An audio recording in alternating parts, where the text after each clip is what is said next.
Jazakallah khair, Ustaz. Ini ada pertanyaan lagi, Ustaz, dari Akhwat. Akhwan izin bertanya, Ustadz, kakak Ana punya teman rata-rata berpacaran.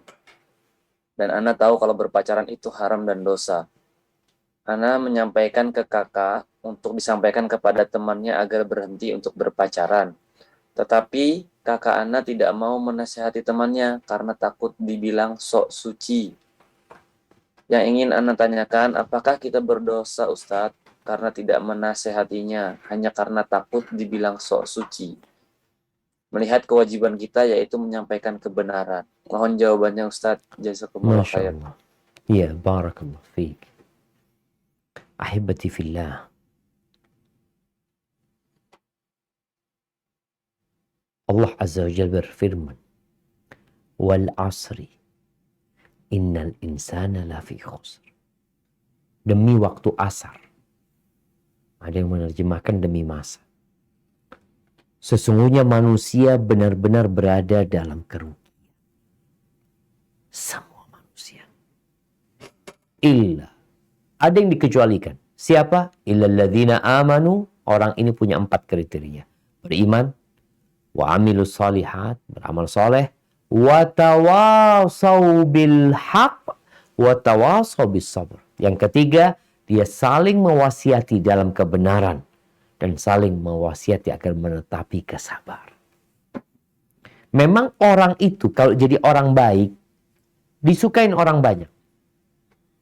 Tapi kalau dia naik levelnya, bukan orang baik lagi, tapi orang yang memperbaiki, biasanya dibenci. Kita semua tahu bagaimana Rasulullah SAW sebelum diangkat jadi nabi. Sampai umur 35 tahun, orang-orang musyrikin itu benar-benar memuliakan Nabi SAW. Kejadian tahu, ya ketika umur beliau 35 tahun. Belum jadi nabi.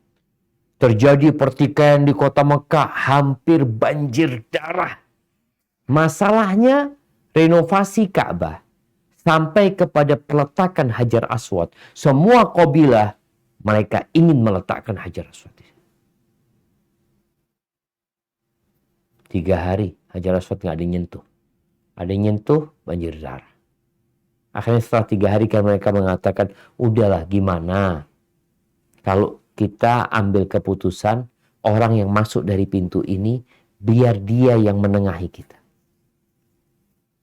Ditunggu, tahu-tahu yang datang Nabi kita Muhammad alaihissalatu wassalam. Apa kata mereka? Hadal amin, radina bil amin. Ini orang yang aman. Kami ridho. 5 tahun kemudian beliau menjadi nabi, mengajak manusia untuk jadi orang baik. Bukan baik sendiri tapi memperbaiki orang lain. Berubah semua ucapan pujian itu. Berubah menjadi dukun, penyihir, pendusta, majnun, orang gila, sok suci. Itu dikatakan kepada Nabi SAW. Itu konsekuensi agar engkau tidak jadi orang yang merugi. Maka kalau bicara bagaimana orang yang meninggalkan amar ma'ruf nahi mungkar sedangkan dia mampu melakukannya, dia akan jadi orang yang merugi. Sampaikan kepada kakak tentang konsekuensi itu. Iya kak, engkau akan dikatakan sok suci. Maka bagaimana cara kita menyampaikan supaya dia tidak mengucapkan hal itu. Tapi biasanya kalau nggak dikatakan sok suci, jangan ngurusin orang lain, ini dan macam-macam. Kuatkan hati kakak. Karena dia akan ditanya pada hari kiamat. Kenapa engkau melihat kemungkaran dan engkau biarkan? Kawanmu. Ya, karena kebanyakan perkawanan kita itu bukan karena Allah. Tapi karena kepentingan. Engkau cuma dicela dengan lisan, dimaki. Tidak seperti Bilal bin Rabah. Yang disiksa oleh orang-orang musyrik. Tidak seperti tukang-tukang sihir Fir'aun. Yang baru beriman, sudah dibantai sama Fir'aun. Dimutilasi, dipotong kakinya, kanan secara silang dengan kiri tangannya. kemudian disalib di pohon-pohon kurma, mereka tetap. Ini kita bicara perjuangan, harus berjuang. Barakallahu fitna.